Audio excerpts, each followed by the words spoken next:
Yesterday I was the hero. Today I'm a problem. Tomorrow I may not exist at all. How could we, just like that, go back to the 1950s? It pains me to say this, but I must. Here's my story. Part 1.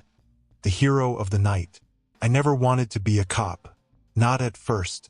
Growing up in a neighborhood where police meant trouble, wearing a badge felt like betrayal.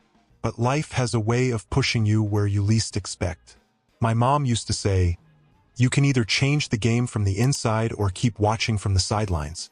So I chose to step in. Not because I thought I could fix the whole damn system, but because I knew someone had to try. That's how I ended up here, patrolling the streets of Atlanta, wearing blue but always feeling like I had one foot out the door. To my people, I was a sellout.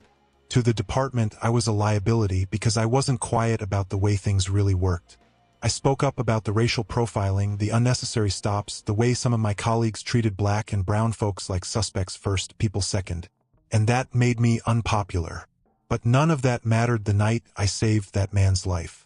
It was late, past midnight, the air thick with summer heat that clung to your skin. I was driving alone, windows down, letting the city hum around me. Most nights on patrol were quiet, the kind of quiet that felt like something waiting to break. Then I heard it, a shout. Not the drunken kind or the angry kind, but the kind edged with pure, raw fear. I slammed the brakes. A quick scan of the streetlights, the shadows stretching between buildings. And then I saw them, 3 figures moving fast. 1 on the ground, 2 standing over him. I was out of the car before I even registered pulling over. "Hey, police!" My voice cut through the night. The 2 standing figures froze. One had a bat, the other a knife glinting under the streetlight. The man on the ground, white, maybe mid-40s, was curled up, arms weakly raised, blood trickling from his temple. The one with the knife turned to me. "Mind your business, man." I had seconds to make a call. My hand was already on my gun, but I knew how this looked. A black cop, gun drawn, 2 white guys in the middle of the street. One wrong move and the headlines would write themselves.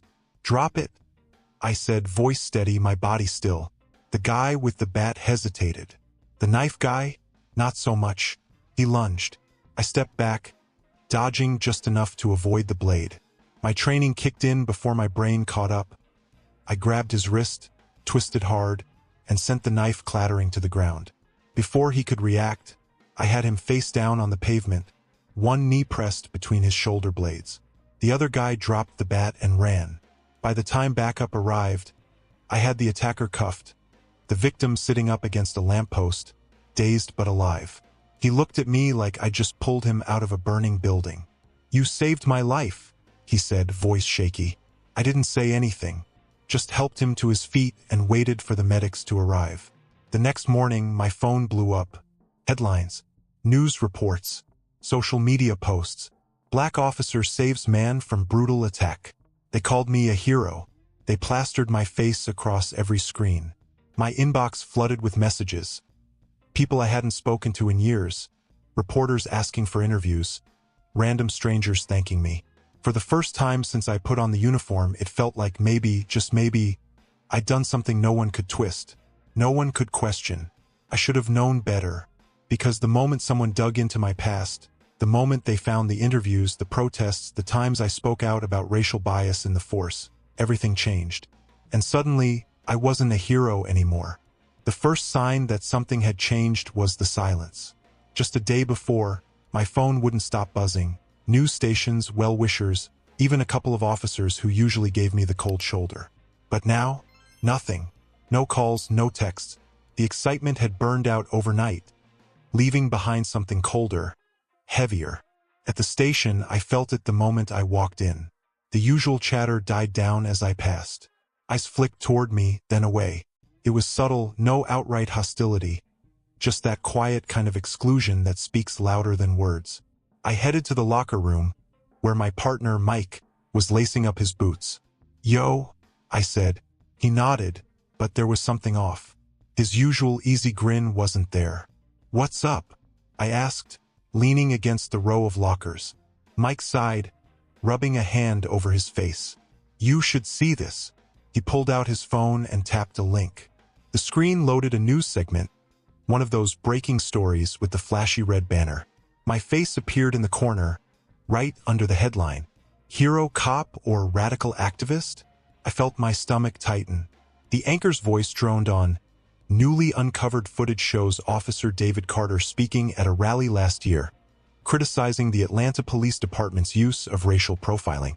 Some are now questioning whether his views make him biased against his own department. They cut to a clip me standing in front of a mic at a community meeting. I remembered that night. A black teenager had been tackled and cuffed over a mistaken identity claim, and I had spoken out. We need to acknowledge the truth, past me was saying on the screen.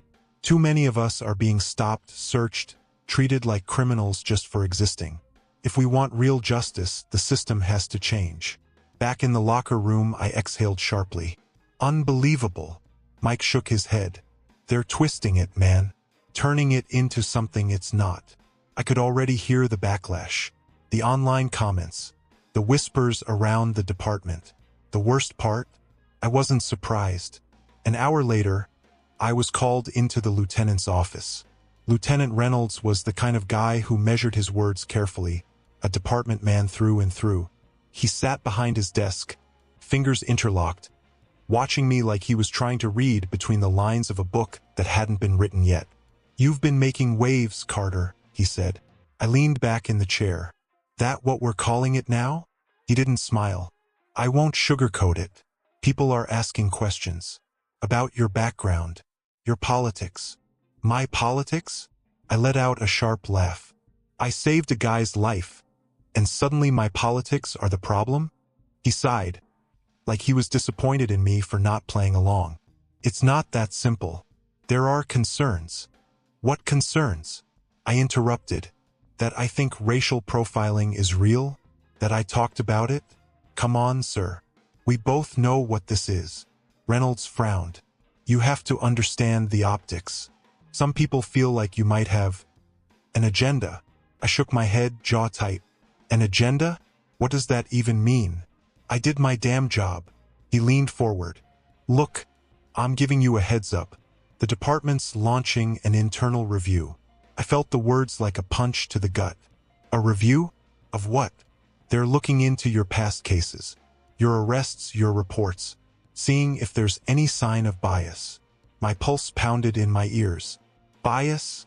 I repeated slowly. "Because I spoke out?" Reynolds didn't answer. I let out a breath, shaking my head. "This is bullshit." "Watch yourself, Carter," he warned, his voice low. "This isn't a fight you want to pick." I stood. Funny, I didn't pick the fight, but I'll be damned if I let them take me down for doing what's right. I walked out, feeling the weight of every step. The shift had begun, and I knew exactly where it was heading. The thing about cops, especially the ones who've been in the game long enough, is they know how to ruin you without ever laying a hand on you. No need for a scandal, no outright accusations. Just a few whispers in the right ears, a couple of strategically leaked reports, and suddenly you're not the same guy they called a hero yesterday. By the time I stepped back onto the floor, I could already feel it happening. I walked past a couple of guys from my unit, Johnson and Blake. Normally we weren't tight, but we worked together. Said what's up, kept things professional. Today they didn't even look at me, just kept their eyes on their screens like I wasn't standing 3 feet away. Mike caught up with me near the break room. "They're coming for you, man," he muttered under his breath. I leaned against the counter, pretending like we were just making small talk. "Yeah, I figured that out when the lieutenant told me I was under review." Mike shook his head, voice low. "It's worse than that. They're digging deep. Pulled your old reports, talking to past supervisors. Trying to find anything, any reason to say you're a problem."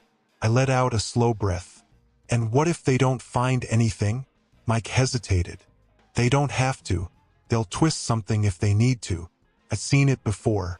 Hell, I'd watched it happen to other black officers who spoke out. Maybe they weren't fired outright, but suddenly, their numbers didn't add up, or their reports were questioned.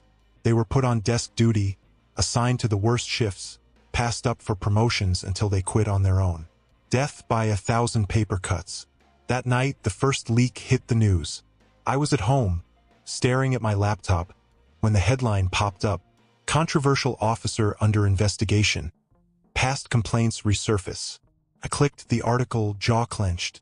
While Officer David Carter has been praised for his recent heroic actions, new reports suggest his history within the Atlanta PD may not be as clean as it seems. Sources indicate that Carter has faced multiple internal complaints over the years, including accusations of undermining department policies and creating division within the force. One anonymous officer stated, "He always had a chip on his shoulder, always made things about race." I pushed back from the desk, hands gripping the edge so hard my knuckles went white. Anonymous officer, my ass? I knew exactly what they were doing. Most of those complaints were bullshit. I'd spoken up about questionable stops, refused to back up certain officers when they bent the rules. And yeah, I called out profiling when I saw it. But none of that had ever been an issue until now.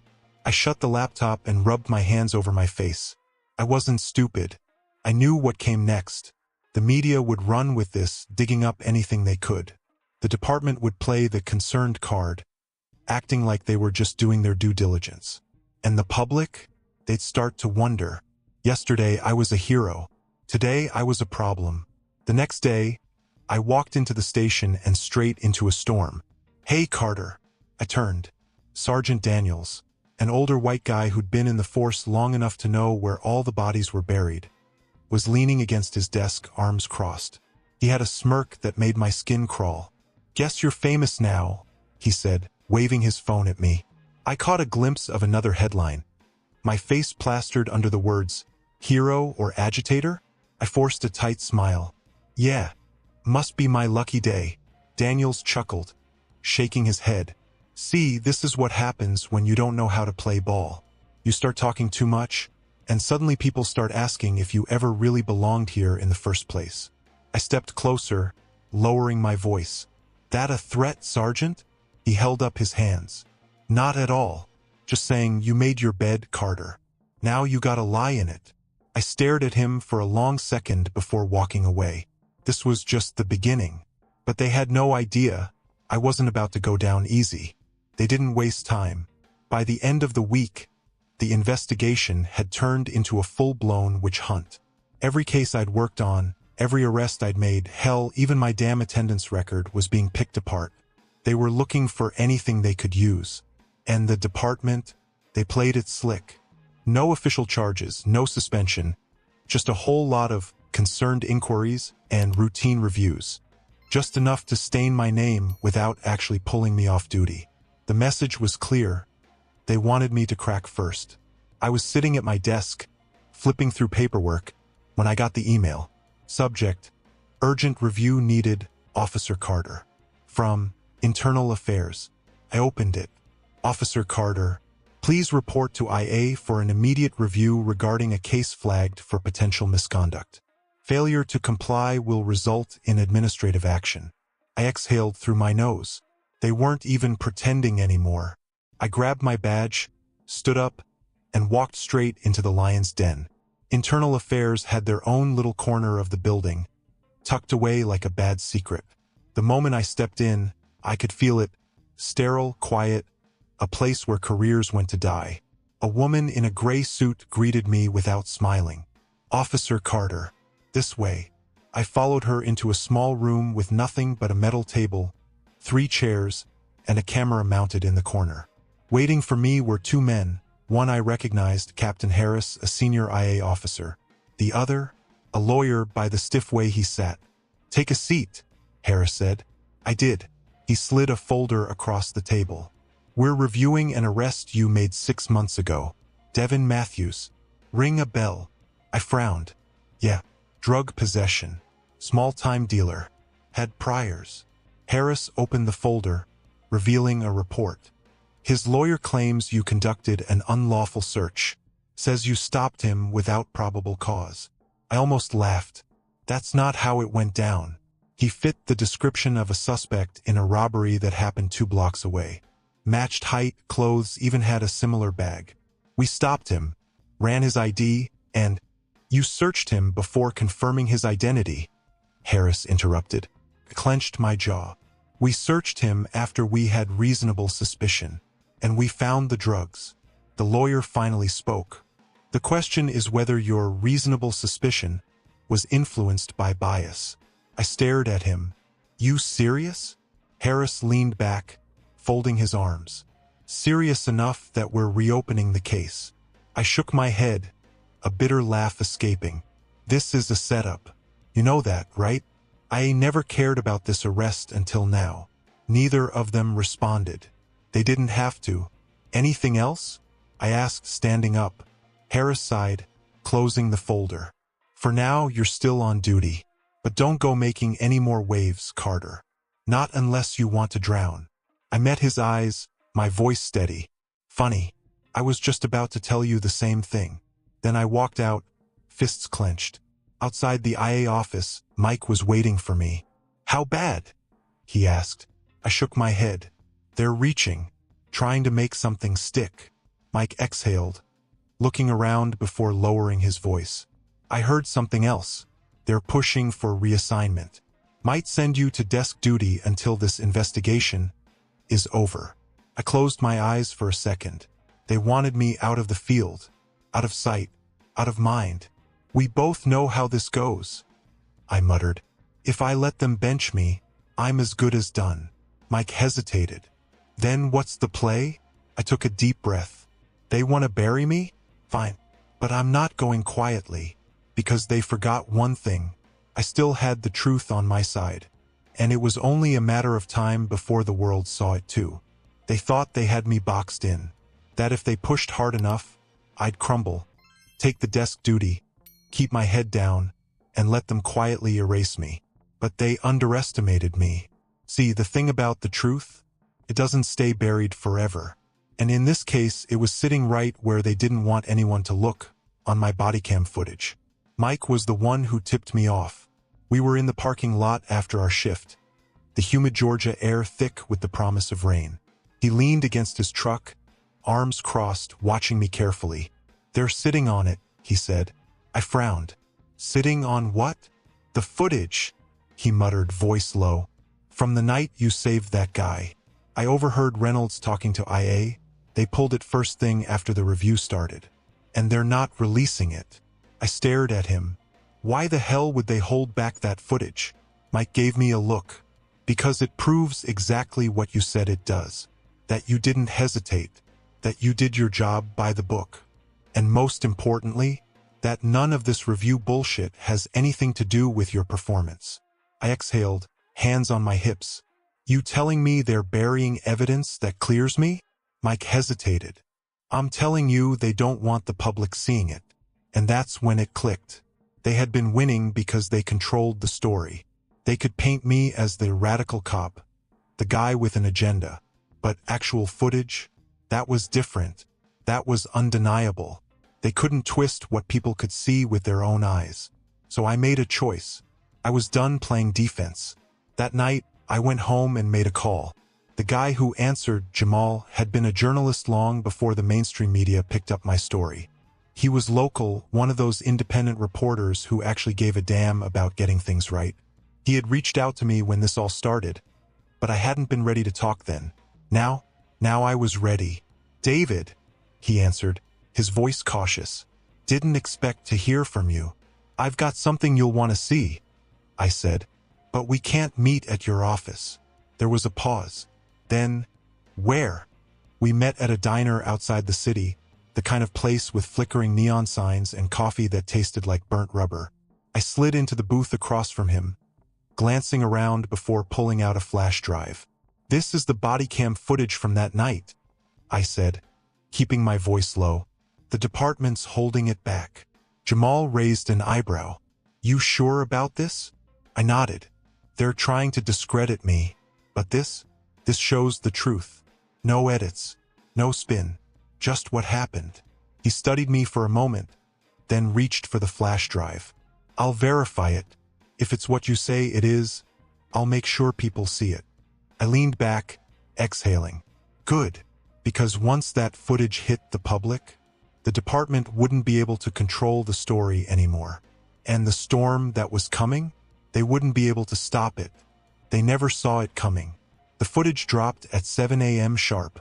Jamal had done exactly what he promised. He verified it, ran the timestamps, made sure there was no way for them to claim it was doctored. Then he put it out to the world. And the world watched. It spread like wildfire. Every news station picked it up. Every social media platform flooded with the same undeniable truth. I had done my job by the book. No hesitation, no bias, just a cop saving a man's life. The same department that had paraded me around as a hero had tried to silence the very proof of it. And people weren't having it. By noon, the protests had started. Not just the usual community voices, the same people who had always called out the system, but folks who had believed the official story at first. People who had defended the department. Now they saw the lie. They saw how fast the narrative flipped the moment they found out I had spoken out before.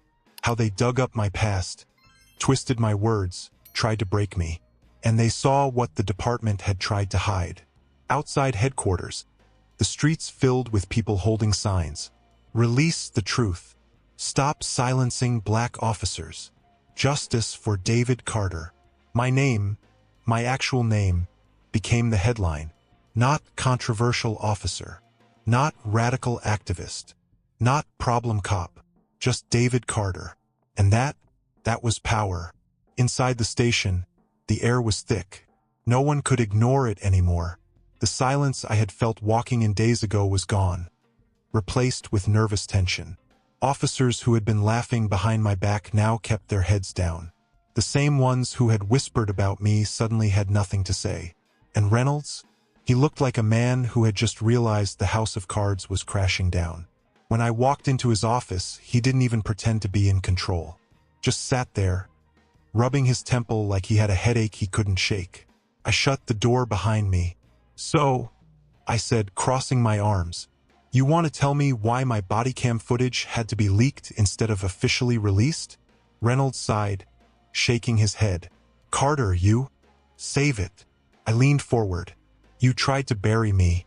You let IA run a bullshit investigation. Let them drag my name through the dirt. All while sitting on the proof that I did my job right." He looked up at me then, jaw tight. "It wasn't personal." I laughed. "Yeah, it was my career. My name. That feels pretty damn personal to me." Reynolds exhaled. "The higher-ups." "Oh, don't give me that higher-ups excuse." I pointed at his desk. "You had a choice. You could have shut this down, but you didn't. You let them smear me because it was easier than standing up for the truth." He didn't deny it, because we both knew it was true. I pushed back from the desk.